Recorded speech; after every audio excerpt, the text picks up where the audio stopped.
সুপ্রিয় শিক্ষার্থী, আশা করি তোমরা সবাই খুব ভালো আছো। তোমাদের সাথে আমার আরও একবার দেখা হলো। আজকে আমি যে টপিক্সটা তোমাদের এতদিন ধরে পড়ে এসেছি, এই টপিক্সের শেষ একটা বিষয় নিয়ে আমি তোমাদের সাথে আজকে আলোচনা করব। তোমাদেরকে একটা ভালো ধারণা দেওয়ার চেষ্টা করব, যাতে তোমাদের এই বিষয় সম্পর্কে যে জটিলতা সেটা কেটে যায়। আমি এটাকে চেষ্টা করেছি যতটুকু সম্ভব তোমাদের কাছে সহজবোধ্য করে তুলতে। তো আজকে আমাদের আলোচ্য বিষয় হচ্ছে, আমরা জীববিজ্ঞান প্রথম পত্র পড়ছি, ষষ্ঠ অধ্যায় ব্রায়োফাইটা টেরিডোফাইটার শেষ যে আলোচ্য বিষয় টেরিস উদ্ভিদের যৌনক্রম বা জীবনচক্র।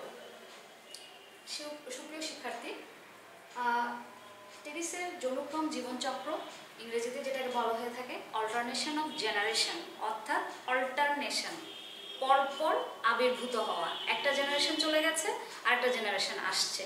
সেটা কি জিনিস সেটা আমরা জানবো। তার আগে আমাদের জানতে হবে যৌনক্রম জিনিসটা কি, সেটা নিয়ে আমরা জানি।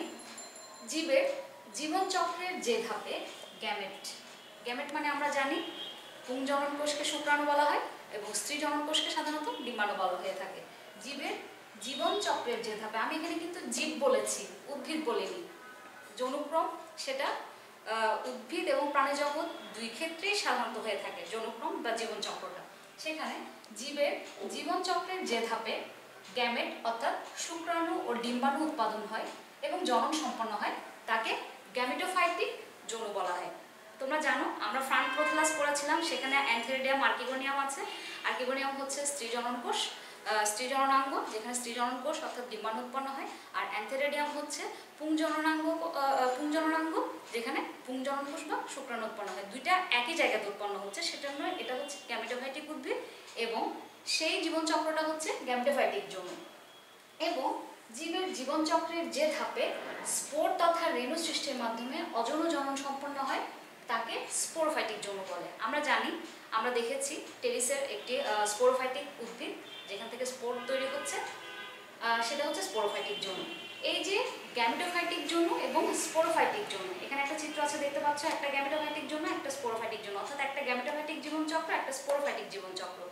এই দুইটা জিনিস যখন পরপর আবর্তিত হচ্ছে, একটা শেষ হচ্ছে আরেকটা শুরু হচ্ছে, আবার আরেকটা শেষ হচ্ছে পরেরটা শুরু হচ্ছে, এই যে ধাপটা, এই পুরো ধাপটাকেই সাধারণত বলা হয় অল্টারনেশন অফ জেনারেশন বা যৌনক্রম বা টেরিসের জীবনচক্র। তো আমরা আগে চিত্রটা একটু দেখি, তারপরে বর্ণনাতে যাচ্ছি। আমরা এখানে একটি চিত্র দেখতে পাচ্ছি, আমরা টেরিস উদ্ভিদের জীবনচক্র বা যৌনক্রমের চিত্র। এখানে দেখো, এটা হচ্ছে কচি টেরিস উদ্ভিদ। তোমরা জানো, ফার্ন তোমরা সবাই দেখেছো, আমাদের রাস্তাঘাটে এটা একটা আগাছার মতো, খুব সহজলভ্য, খুব সহজে এটা দেখা যায়। তোমরা বইয়ে দেখে থাকবে, বইয়ে ষষ্ঠ অধ্যায়ের বইয়ে একটি ছবি আছে, সেই ছবিতে যে টেরিস উদ্ভিদ আছে সেটা তোমরা মিলিয়ে দেখো, তাহলে তোমরা দেখবে এটা তোমরা সব জায়গাতে দেখেছো। তোমরা যদি বাসায় এনে গাছটা যদি বাসায় এনে একটু দেখো, ভালো করে লক্ষ্য করো, তাহলে তোমরা আমি যা আগে দেখেছি টেরিসের দৈহিক গঠনের সব কিছু তোমরা ওখানে দেখতে পাবে। এখানে দেখো একটি কচি টেরিস উদ্ভিদ, সেখানে কিনারায় থাকে সোরাস। আমি আগে বলেছিলাম স্পোরাঞ্জিয়ামের গুচ্ছ হচ্ছে সোরাস। এই যে সোরাসের এখানে দেখানো হয়েছে, সেই সোরাস থেকে একটা সোরাসকে আমি এখানে বড় করে দেখিয়েছি স্পোরাঞ্জিয়াম বা সোরাস বা স্পোরাঞ্জিয়ামের গুচ্ছ, যেটা সাধারণত ডিপ্লয়েড।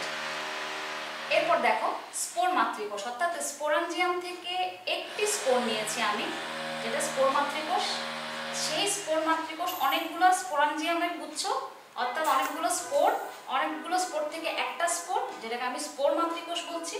সেই স্পোর মাতৃকোষ মায়োসিস কোষ বিভাজনের মাধ্যমে, আমরা জানি কোষ বিভাজিত হয়ে থাকে, যখন দৈহিক বৃদ্ধি হয়ে থাকে সেটা মাইটোসিস কোষ বিভাজন, আর যখন জনন কোষের বৃদ্ধি হয়, জনন কোষ যখন বৃদ্ধিপ্রাপ্ত হয়, সেটাকে বলা হয়ে থাকে সাধারণত মায়োসিস কোষ বিভাজন। এবং এই স্পোর মাতৃকোষে, টেরিসের স্পোর মাতৃকোষে মায়োসিস কোষ বিভাজন ঘটে থাকছে।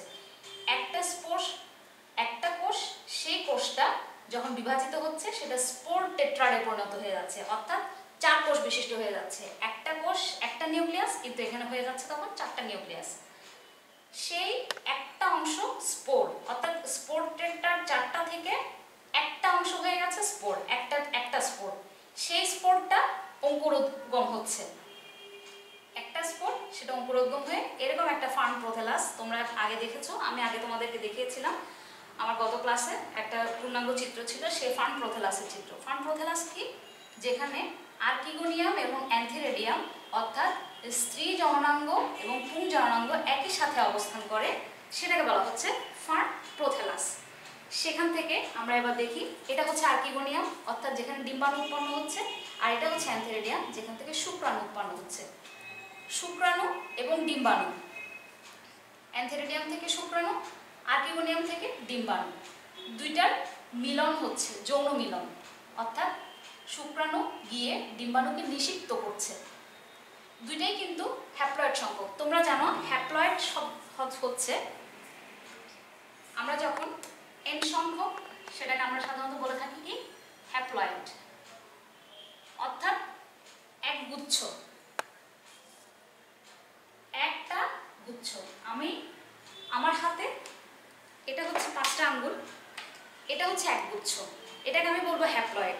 কিন্তু এটার মতো যখন আরেকটা কপি, অর্থাৎ এ হাতে আমার যে 5টা আঙ্গুল, এ হাতেও সে 5টা আঙ্গুল, তখন এটা হয়ে গেছে ডিপ্লয়েড। একটা গুচ্ছ হ্যাপ্লয়েড, যখন দুইটা গুচ্ছ তখন হচ্ছে সেটা ডিপ্লয়েড। আমি হ্যাপ্লয়েড হচ্ছে একটা গুচ্ছ, আর যখন ডিপ্লয়েড হয়ে যাচ্ছে অর্থাৎ 2n সংখ্যক, তখন সেটা হচ্ছে হ্যাপ্লয়েড প্লাস হ্যাপ্লয়েড, অর্থাৎ দুইটা হ্যাপ্লয়েড মিলে একটা ডিপ্লয়েড হচ্ছে। শুক্রাণুও হ্যাপ্লয়েড, ডিম্বাণুও হ্যাপ্লয়েড, যখন দুইটা যৌন মিলন হচ্ছে তখন সেটা হয়ে যাচ্ছে ডিপ্লয়েড উস্পোর, অর্থাৎ শুক্রাণু এবং ডিম্বাণু একই জায়গাতে চলে আসলো এবং সেটাকে আমরা তখন নাম দিয়েছি জাইগোট। এই জাইগোট থেকে একটা নতুন স্পোরোফাইটিক উদ্ভিদ তৈরি হয়েছে, অঙ্কুরোদ্গম হয়ে সেই নতুন স্পোরোফাইটিক উদ্ভিদ থেকে আবার একটি কোচিটেরিস উদ্ভিদের জন্ম হয়েছে। এখানে দেখো দুইটা কিন্তু ভাগ, যখন গ্যামেট উৎপন্ন হচ্ছে তখন সেটা গ্যামেটোফাইটিক যৌন, আর যখন স্পোর উৎপন্ন হচ্ছে তখন সেটা হচ্ছে স্পোরোফাইটিক যৌন। এখানে সব কিছুই আছে। শুধু আরেকটা জিনিস আমি তোমাদেরকে বলতে যাচ্ছি, সেটা হচ্ছে দেখো গ্যামেটোফাইটিক যৌনতে স্পোর মাতৃকোষ মাইসিস প্রক্রিয়া বিভাজিত হয়ে হ্যাপ্লয়েড স্পোর উৎপন্ন করছে। এই হ্যাপ্লয়েড স্পোর হচ্ছে গ্যামেটোফাইটিক পর্যায়ের প্রথম ধাপ। সবসময় মনে রাখবে, টেরিস উদ্ভিদের গ্যামেটোফাইটিক পর্যায়ের প্রথম ধাপ হচ্ছে হ্যাপ্লয়েড স্পোর মাতৃকোষ।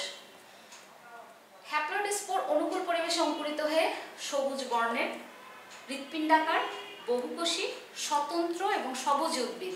এটি কিন্তু একটি সবুজ উদ্ভিদ, দেখে হৃৎপিণ্ডাকার মনে হচ্ছে, কিন্তু এটা যখন আমরা সরাসরি দেখতে পাবো তখন কিন্তু দেখবো যে এটা মাটির উপরে মানে একটা সবুজ অংশ মাটির সাথে সেটা লেগে থাকে। সুতরাং এটা কিন্তু একটা উদ্ভিদ, এটাকে কিন্তু মানে কোনো একটা অন্য কোনো অঙ্গ মনে করার কোনো কারণ নেই।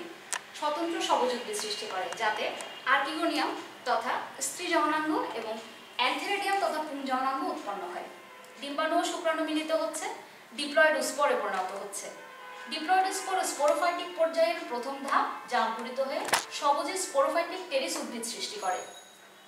টেরিসের স্পোরোফাইট পর্যায় দীর্ঘ, এই পর্যায়টা সবচেয়ে দীর্ঘ সময় ধরে এটা চলছে, এবং গ্যামেটোফাইটিক পর্যায় হচ্ছে সংক্ষিপ্ত, অর্থাৎ এটা জাস্ট গ্যামেটটা উৎপাদন করার সাথে সাথেই এই গ্যামেটোফাইটিক পর্যায়টা শেষ হয়ে যাচ্ছে। উভয় পর্যায়ে আকার আকৃতি এবং প্রকৃতিগতভাবে ভিন্ন, তাই এরূপ যৌনক্রমকে সাধারণত হেটেরোমরফিক যৌনক্রম বলে। সবসময় মনে রাখবে, আমি আবার কি বলছি শোনো, যে গ্যামেটোফাইটিক পর্যায়টা সংক্ষিপ্ত, স্পোরোফাইটিক পর্যায়টা দীর্ঘ, এই জন্য এটার নাম। এবং এটা আকার আকৃতিগতভাবেও ভিন্ন, কারণ এখানে স্পোর এক রকমের, আবার এখানে গ্যামিট এক রকমের, এখানে স্পোর আরেক রকমের, এই জন্য এটাকে নাম দেওয়া হয়েছে হেটেরোমরফিক যৌনক্রম। হেটেরো মানে হচ্ছে ভিন্ন, হোমো মানে হচ্ছে একই রকমের। যেহেতু এখানে আলাদা আলাদা, স্পোরটা একরকম, গ্যামেট একরকম, সেজন্য এটা হচ্ছে হেটেরোমরফিক যৌনক্রম। এবার আরেকটা জিনিস দেখো, এই যৌনক্রমটাতে স্পোরোফাইটিক এবং গ্যামেটোফাইটিক দুটি দশাই সমান, অর্থাৎ সমান সমান দশা। এটা যতটুকু হচ্ছে এটা ততটা সময় ধরেই চলছে, এই জন্য এটাকে নাম দেওয়া হয়েছে ডিপ্লোবায়ন্টিক যৌনক্রম। আবার যে ধরনের ডিপ্লোবায়ন্টিক যৌনক্রমে, অর্থাৎ এটা দুটাই তো সমান, এটা ডিপ্লোবায়ন্টিক যৌনক্রম, কিন্তু যে ডিপ্লোবায়ন্টিক যৌনক্রমে স্পোরোফাইট এবং গ্যামেটোফাইট দশা আকৃতিগতভাবে ভিন্ন থাকে, স্পোরোফাইট দশা এবং গ্যামেটোফাইট দশা এটা কিন্তু হার্ট শেপ, আর এটা হচ্ছে গাছের মতো দেখতে, এজন্য নাম হয়ে গেছে হিটারোবায়ন্টিক যৌনক্রম। অর্থাৎ স্পোরোফাইটিক উদ্ভিদটা এক রকমের, গ্যামেটোফাইটিক উদ্ভিদটা এক রকমের, সেজন্য এটা হয়ে গেছে হেটেরোবায়ন্টিক যৌনক্রম। আচ্ছা সুপ্রিয় শিক্ষার্থীরা, আমার এই টপিকসটার উপরে মোটামুটি এটুকুই হচ্ছে আমার যতটুকু দেয়ার ছিল তোমাদেরকে আমি দিলাম। আমি আমার মতো করে জটিলতা কাটানোর চেষ্টা করেছি। তোমরা তোমাদের মতো করে আরেকটু বইটা পড়তে পারো, বইটা পড়ে বুঝে নিতে পারো। আর যদি কোনো সমস্যা থাকে তাহলে কমেন্টস বক্সে লিখতে পারো, আমি আমার মতো করে উত্তর দেওয়ার চেষ্টা করব। তোমাদের একটা সুন্দর ভবিষ্যৎ আমি কামনা করছি। তোমরা সবাই ভালোভাবে পড়াশোনাটা করবে, পড়াশোনাটা চালিয়ে যাবে, সময়টা কাজে লাগাবে। যেহেতু সময়টা চলে যাচ্ছে, আমরা এই সময়টা পরবর্তীতে ফিরে পাওয়ার মতো সেই সময় হয়তো আমরা পাবো না। কাজে এই সময়টা আমাদেরকে কাজে লাগাতে হবে। তোমাদের একটা সুন্দর ভবিষ্যৎ কামনা করি। আবার তোমাদের সাথে দেখা হবে। ধন্যবাদ সবাইকে।